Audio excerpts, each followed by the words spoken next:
How can you sell monster merchant accounts without flipping their processing? So I've never made a video about this topic before. I think it is extremely interesting. It's something I did a lot when I was, well, not a lot. I did it some when I was out in the field full-time selling. And I want to talk to you today about this really unique approach to payment processing. It's one that I think is going to gain a lot more momentum over the next 36 months.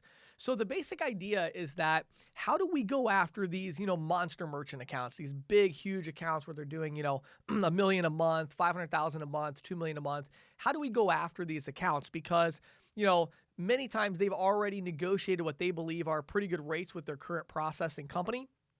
And they're just not interested in getting another bid. They've already gone through so many bids. They're already integrated into their POS solution, all of that kind of stuff. And so it can really seem very daunting to actually go in and create these new relationships with these big monster merchant accounts. Well, what if I told you that you could sell them without having to change their processing relationship?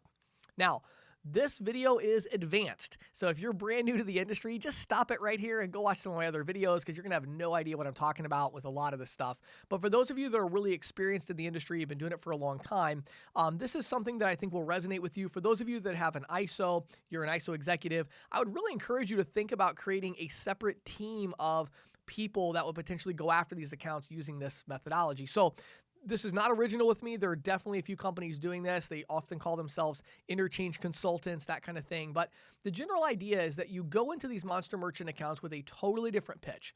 Your pitch is, I'm a payments professional, but I'm not here to sell you credit card processing. Instead, I'm here to see if you want to hire me as a paid consultant to negotiate on your behalf as a payments expert. I can identify things on your statement that you cannot identify. So I'm going to be able to look at your interchange table and find, your percentage of EIRF downgrades or standard downgrades, or maybe your business to business transactions aren't processing over level 2 or level 3. They're all processing level 1. And there's some, interchange optimization. Maybe additionally, there are some, you're paying 25 basis points of markup and 10 cents. And I know that we could probably negotiate that particular company down to 10 basis points and whatever. And so the idea is that you go in and say, I'm not here to flip your merchant account at all. I'm not talking about doing that. Instead, I'm a consultant. I'm a payments expert. And so companies contract with me to help them save money. And great news, you only pay me if I'm able to save you money. Okay. So there's a lot of different models that you can go at this with, but kind of the key concept is that you're going in there and the idea is that they're going to give you kind of like a extremely limited power of attorney, I guess is the best way to describe it. That's probably not the right legal term. And of course, I'm not an attorney, but the idea is you're going to get an agreement that basically allows you to represent them to their current processor. Okay. Now I'm going to come back around to how you're going to actually get the processing in a minute. But what you do is you get this agreement in place. You then reach out to their current processing company. So the idea is you get a statement from the merchant. Once you've signed this agreement with them, you get a statement from the merchant and you look over the statement and you can identify these things. Again, if you don't know how to identify this stuff, then this is a bad idea, okay? This is for those of you that really know what you're talking about. You understand interchange, you understand pricing, you understand these different cost structures. And so what you're going to do is you're going to take that statement and you're going to identify maybe 3 or 4 key areas, where you could improve. Then you're going to take that statement and you're going to send it out to get an estimate. So on behalf of the company, you're going to send it out to some other large processors to get estimates, competing bids, at least 2 or 3. Then you're going to take those bids, take like the lowest one you get, along with your notes on things you noticed on the statement that, hey, we need to fix this, we need to get this changed. You're going to submit all of that on behalf of the merchant to their current processing company and say, hey, look, we're shopping payment providers and we noticed these things. We want to get the rates reduced. Okay.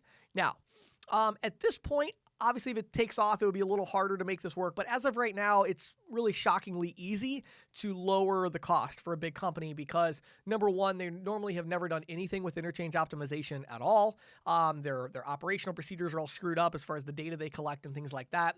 But in addition to that, usually their fees are not as low as they really think they are. There's usually hidden fees and things that you can identify. So usually you can keep them with their same company and save them like hundreds and hundreds of dollars a month, sometimes $500 or $600 a month, pretty easily. So how do you make money off of this? Well, there's 2 ways you make money.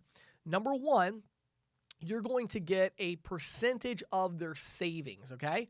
So you're going to look at maybe their last, 5 or 6 statements and establish a baseline effective rate. Okay, you're like, this is your effective rate, average. We're gonna then anything I save you where you go under that effective rate, I'm gonna get 50% of it or whatever. I'm gonna get half the savings for a period of 2 years or something like that, right? So you have 24 months, you're gonna get paid this money, and so again, that could be like $200-300 a month, something like that. All right. You could also charge an initial fee if you want, if it's a large enough company to like review everything and do all these negotiations. If you want to, that makes it harder to sell, but of course you make more money. Now here's a real kicker though. You now have established a relationship with a decision maker at one of these big merchants, and they trust you implicitly. So now what you're going to do is over the course of that 2 years, that gives you more than enough time to do your homework on this account, right? What gateway do you need to integrate with their current solution, right? What relationships you need to have at the company, and all the things you need to know to actually land the merchant account. And so here's what you do. When you get to about the 6 month or 1 year mark, somewhere in there, you go back to them and say, hey, look, you've been paying me $200-300 a month, which I'm happy to take. That's great.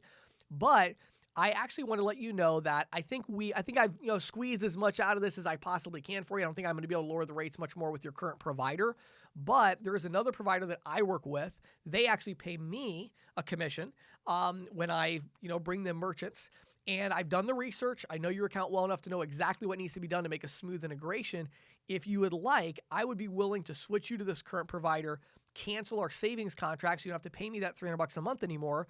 And as long as you move to this provider, I know the rates are the same or maybe a little less, and I trust them and I can put you with them. And then you don't really have to worry about it again because, again, I'm going to basically work for you for free because I'm working for the processor. So you can kind of flip that long term. And so it gives you, if anybody that's tried to sell these monster merchant accounts, it normally takes like 6 months or a year to get the deal anyway. So in this way, you get paid during that 6 months to a year to bring the costs under control into like a reasonable rate. You're asking for reasonable price reductions to like a reasonable range. Then you get to take that reasonable range and bring it over to your processing and make the residuals instead, which obviously you're going to pay out much longer term. So very complicated topic today, but I wanted to just open your eyes to this other side of the business. I'm really curious to hear your thoughts. Make a comment below. Let me know if you've ever tried this, if you've ever heard of this, what your thoughts are, if you plan to try it. It's a very, very unique way to approach this particular industry and especially these huge monster merchant accounts.